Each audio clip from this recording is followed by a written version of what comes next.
In all, 6 officials who once held high-ranking posts at the FBI, the CIA, the NSA, and the State Department, a privilege that the president says they have chosen to exploit. They politicize and in some cases monetize their public service and security clearances. Making baseless accusations of improper contact with Russia or being influenced by Russia against the president is extremely inappropriate. And the fact that people with security clearances are making these baseless charges provides inappropriate legitimacy to accusations with zero evidence. Good evening, everybody. I'm Martha McCallum in New York. This story begins with Senator Rand Paul, fresh off his meeting with the president discussing this idea. I spoke to him moments ago. Senator, good to see you tonight. Thank you for being here. Tell me about your conversation with the president about this. Well, you know, I told the president in private what I've been saying in public, that I think there's a great danger to having talking heads on TV who are ex-CIA agents and still have classified clearance. There's a real danger that they might inadvertently reveal classified information. And, you know, John Brennan's got a history of this. Back in 2012, when we were discussing, you know, we discovered the underwear bomber, John Brennan at that time briefed ex-CIA agents who were retired but still had top secret clearance. He briefed them and said, oh, don't worry, the U.S. has someone inside. We have inside control. Well, then one of these ex-CIA agents went on television and said, oh, yeah, we have a double agent and nobody needs to worry. And it's like, whoops, the double agent was still there. So John Brennan's already been involved when he was on the inside, leaking information to people who still had top secret clearance, who were now talking heads. John Brennan leaked information that almost cost the life of a double agent. This is 4 years ago now. He should have been fired for that, but he wasn't fired by President Obama because I think he was a partisan. But now he's a talking head on the outside saying that basically President Trump should be executed. That's what we do for treason. And so, yeah, I'm very concerned about him having privileges because of his past history, but I would make it more universal. I don't think that ex-CIA agents of any stripe who are now talking heads should continue to get classified information. I think it's wrong. So I guess that's, you know, the main difference in what you're saying. So you're suggesting that this should be a blanket treatment for all. So, you know, some people are pointing to, for example, Mike Flynn, who had security clearance and, you know, chanted "lock her up" during the campaign. So you're talking about a blank. Is that what the president is talking about here? Because his critics are saying that what he wants to do is create an enemies list and that he wants to shut these people up. Here's Senator Hirano. Let me just show you what she tweeted out. She said, "This is what totalitarianism looks like." So why is she not wrong? I think that's a little bit overwrought. No one's talking about limiting anyone's speech. So an ex-CIA agent can get out there and say incredibly stupid things like the president is treasonous. Yes, no one's going to stop John Brennan from saying that. No one stops him from taking millions of dollars to say such horrendous things. But should he still get classified information? I mean, I would think that, you know, if you're a soldier or you're the head of the CIA, basically you have allegiance to the commander-in-chief. The commander-in-chief makes decisions. If you don't like them, you can resign, but he's no longer in government. He should not be getting classified information.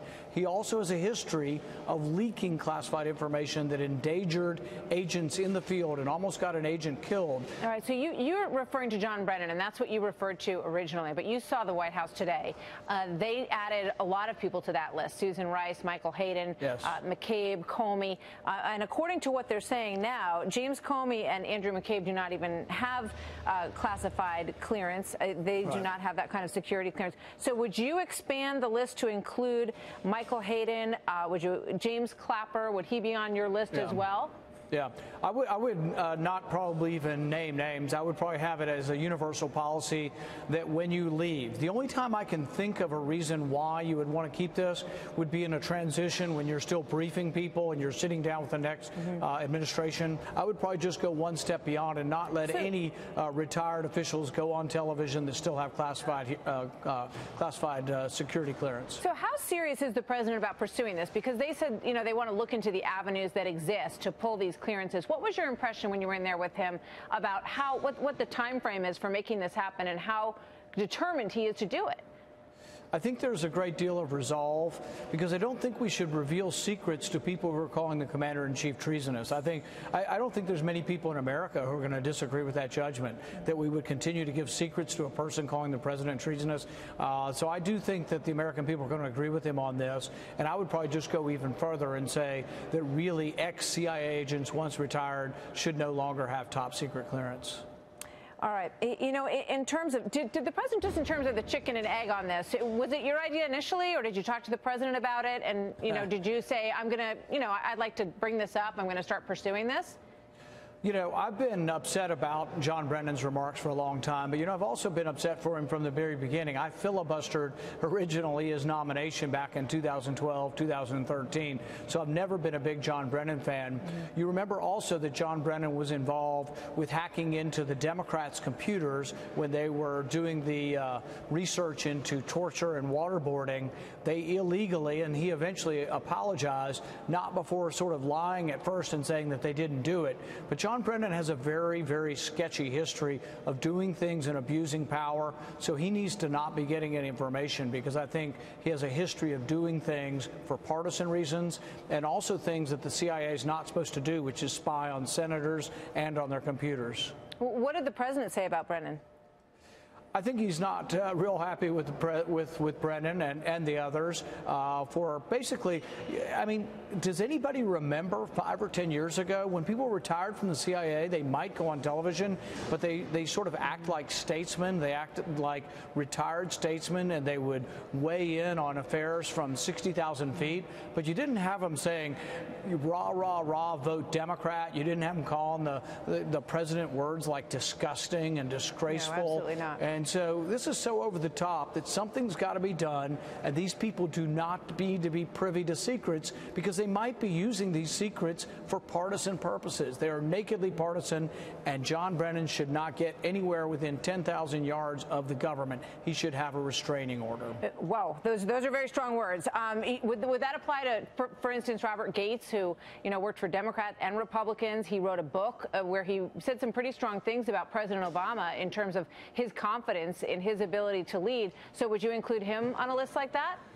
What I would do is probably try not to make it individuals. I probably think the best way to do this, and the White House may well decide this. I don't know what they will decide. That's why I think they'll probably look through how something can be rolled out. I think they believe that these people should no longer get information, but sometimes it's better to have a policy that doesn't have a name, that basically says those who are retired lose their clearance. But that's not what Sarah Huckabee Sanders did today, Senator. She was very specific, and she named specific individuals who have been incredibly critical of the president. I don't disagree with it, and I think it can be ad hoc as well. And I think John Brennan has indicated he should not have clearance. So I think you can also have individual reasons why individuals should have their clearance. Those individuals say that we're living in unprecedented times, and that is what has provoked them to be so critical and so outspoken with the kind of language that you talk about. What do you say to them about that? I think they're deranged. It's Trump derangement syndrome. People saying, oh, no, there's not going to be democracy. When did President Trump come out against democracy or voting? I mean, these things are so over the top. I mean, most Democrats in Congress were for engagement with Russia under President Obama. Now, to a person, they act as if you're anything short of wanting war with Russia, that you're not doing enough. Every day they want new sanctions, this and that. And it's like, do they not remember that even though Reagan called the Soviet Union an evil empire, he sat down with Gorbachev and he didn't hurl epithets at Gorbachev? They had a reasonable conversation, and because they did, we had nuclear arms reductions, and it was a huge step forward for world peace. That can happen again, but not if we're deranged by politics. All right. One last unrelated question. I know that you all received the documents from Brett Kavanaugh on Friday. Did you have a chance to look at them, and how will you vote? We've been reviewing them for some time now, and I'm going to meet with Brett Kavanaugh tomorrow. I have an open mind. I'm undecided. I am very concerned, though, about the Fourth Amendment. I do not believe that you can have a blanket exception to the Fourth Amendment for national security. The Fourth Amendment was meant to limit the government, and if the government just says, oh, we're going to do this for national security, and there's an exemption to the Fourth Amendment, that's very, very troubling. So we're going to have, I hope, a spirited discussion about the Fourth Amendment, and we'll see where the chips lie at the end. We will look forward to that. Senator, always good to see you. Thank you very much for being here tonight.